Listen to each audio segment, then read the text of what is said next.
and leave his studies in order to go and join this Mahdi. This man of Juhayman, he proclaimed himself to the Mahdi. He saw in his dream that he was the Mahdi, and that a woman as well from another tribe of the Qahdani tribe saw that she was going to marry the Mahdi, and she ended up marrying this man.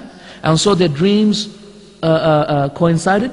And a lot of people at that time, Shaitan showed them the dream that they would be from the army of the Mahdi. And so they joined this Mahdi, and this Mahdi Juhayman, they took over the Kaaba. As you know, one of the predictions of Rasulullah will be that the Mahdi will be given bay'ah to, the oath of allegiance to, between the Maqam Ibrahim and the Rukn Yamani. In that place he will stand, and he will be given bay'ah to. And so what he did, he came with his followers and all the armor and etc., and he took over the Kaaba. And he took over the Kaaba for approximately a couple of weeks, until the fatwa from the Kibar Ulama was issued at that time to destroy to destroy these people and to kill them all without with whatever force was necessary. And this was from the Kibar Ulama at that time. Who were the Kibar Ulama at that time? Sheikh Ibn Baz, Rahimullah, Sheikh Abdul Aziz Afifi, and Abdul Razak Afifi, and other scholars at that time. And this fatwa is present, and this was in the year 1979. 1979, I was only 2 years old at that time, so I don't know much, but mashallah, some of our brothers might have remembered that incident when the Mahdi had taken over, this supposed Mahdi had taken over Mecca, and he was killing people. Of course, after that time, we find people checking our bags nowadays, don't we? Whenever we want to go to Mecca, what do they do? Into the Haram, they want to check our bags. And this sort of procedure and this sort of guarding the Haram of Mecca was not there at that time, before that time, because people were all trustworthy. But then after this happened, and people started to, and a lot of the Hujjaj were killed at that time, these strict measures were brought in. These were the people who claimed to be Mahdi. These were the people who claimed to be Mahdi. There were many more. However, these were the prominent ones. As for those people who other people thought they were the Mahdi, however they themselves never claimed to be the Mahdi, then those people who other people thought to be the Mahdi, then there are two. There's many, but two that I will mention today. The first one is Isa ibn Maryam, radiyallahu anhu, alayhi salam. And Isa ibn Maryam was one of the Mahdis. As we know, the hadith of Rasulullah in Musnad Imam Ahmad mentions what? يُوشِكُ مَنْ عَاشَ مِنْ بَعْدِ أَنْ يَلْقَى عِيسَى ibn Maryam إِمَامًا مَهْدِيًّا حَكَمًا. The hadith in Musnad Imam Ahmad states that Rasulullah said that it is just about, those people who live after me are just about to meet the Mahdi. Imam, he will be an Imam, he will be Mahdiyan, he will be a person who guides to the truth, and he will be the Hakam, he will be the ruler and leader at that time. And so this point, some people therefore understood from this to mean that Isa the Maryam was the actual Mahdi. In fact, there is a hadith in Bayhaqi that states that La imama, la mahdiya illa Isa ibn Maryam, that there is no Mahdi except Isa ibn Maryam. However, this hadith is not authentic. Okay, the second person who the people thought that he was a Mahdi was Umar ibn Abdul Aziz.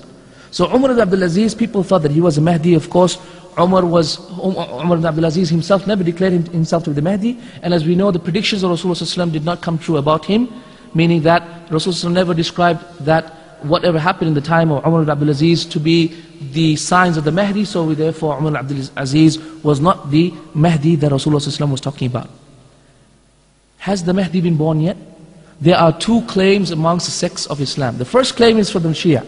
The Shia claim the Mahdi has been born already, and that he is alive and he is hiding in a cave, and he comes out sometimes, just to have a party, he just comes out to have a stroll through the woods and something, and he meets some Shia Imams and some Khomeinis and etc.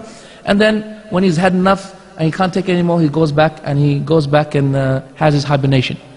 This is the Mahdi of the Shia, and the Shia believe that he is alive now. In fact, we know from the authentic hadith that the Mahdi is not alive now. In fact, who is alive now? It's the Dajjal that is alive now, isn't it? In fact, we know from the authentic hadith in Bukhari that the Dajjal is alive now. And as I said, the narrations about the Mahdi in the books of the Shia are very similar to the descriptions of the Ahl Sunnah about the Dajjal. And so truly the Mahdi of the Shia will be the Dajjal, as we will mention very soon. The Mahdi will fight the Shia as well, as we'll mention inshallah from the authentic hadith of Rasulullah sallallahu alaihi wasallam. Let's talk about the events that will lead on to the coming of the Mahdi. And it's quite important for us to understand how the situation will be before the Mahdi will come about, so that we can understand who the true Mahdi will be. Rasulullah ﷺ mentioned in an authentic hadith in Musnad Imam Ahmed and in Abi Dawood and others, that the people towards the end of time, the Muslims will have a hudna or a treaty, a peace treaty with the kuffar. After that peace treaty will be the Malhamat al-Kubra, will be the great war, which is the Armageddon that the Christians talk about. After that Armageddon will be couple of months in which the Christians will prepare to attack the Muslims, at which time the Mahdi will come about. At which time the Mahdi will come. As for the peace treaty, and all the Muslim countries nowadays have peace treaty with the disbelievers, with Rome, with the Christians, yes or no? Yes. So therefore we know that this is what Rasulullah was talking about, that all the Muslim countries now, every Muslim country that you can think of has a peace treaty with the Christians, isn't it? And so this is the first sign. The first sign has already come, therefore, of the coming of the Mahdi.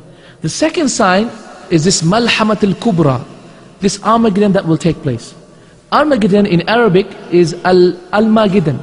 Okay? Armageddon. Armageddon means, Alma means mountain and Geddon means sea. Meaning that the battle of the Armageddon will take place in a place that joins between the mountains and the sea. In fact, in another authentic narration in Musnad Imam Ahmed, Rasulullah ﷺ told us that this battle would take place in the lands of Palestine.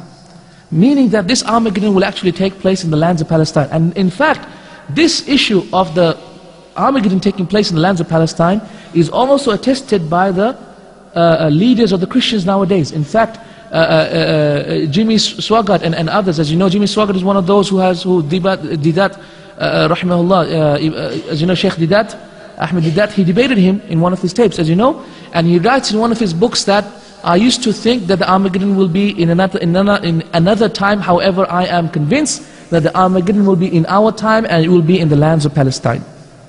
Okay, so we find that even the Christian scholars are of the opinion that the Armageddon will take place in the lands of Palestine. What is this Armageddon? The Armageddon is a battle which the scriptures from the past, in all the books of the Quran and Sunnah, in all the books of the Muslimin, as well as that of the Ahl Kitab, of the Jews and the Christians, have talked about. And it is the great war, the war of wars, that will take place between the Muslims and the non-Muslims, will be on one side against a common enemy. Yes, so it's not the Christians and against the Muslims. No, not this yet. Not as yet. The Armageddon is when the Muslims will side and take forces, join forces with the Christians against a common enemy. Who is that common enemy? If it's Palestine, it may be the Jews. You never know. But who is the common enemy? Allah subhanahu wa ta'ala knows best. Allah subhanahu wa ta'ala knows best who this common enemy will be.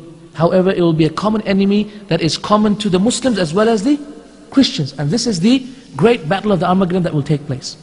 In this battle, the Jews, the Christians will have 960,000 men amassed for this battle. 960,000 men. In fact, Rasulullah mentioned there will be 80 standards. 80 standards. As you know, a standard is a flag of war. So the Christians will have 80 standards, and under each standard will be 12,000. So that's 80 times 12,000, and that's 960,000. So 960,000 is the number of people that will be in the army of the Christians that will side with the Muslims to fight against this common enemy that they will fight against. And Allah subhanahu wa ta'ala will give victory to the Muslims. As Rasulullah mentioned in the authentic hadith in Musnad Imam Ahmed, that Allah subhanahu wa ta'ala will give victory to who? To the Muslims. So the Muslim section of this army will be the ones who will win. After this has taken place, there will be a great disturbances amongst the Muslims in the land of Hijaz. Meaning that the land of Hijaz, which is Saudi Arabia and Arabia at that time, there will be kings ruling over it. However, at that time, 3 sons of kings.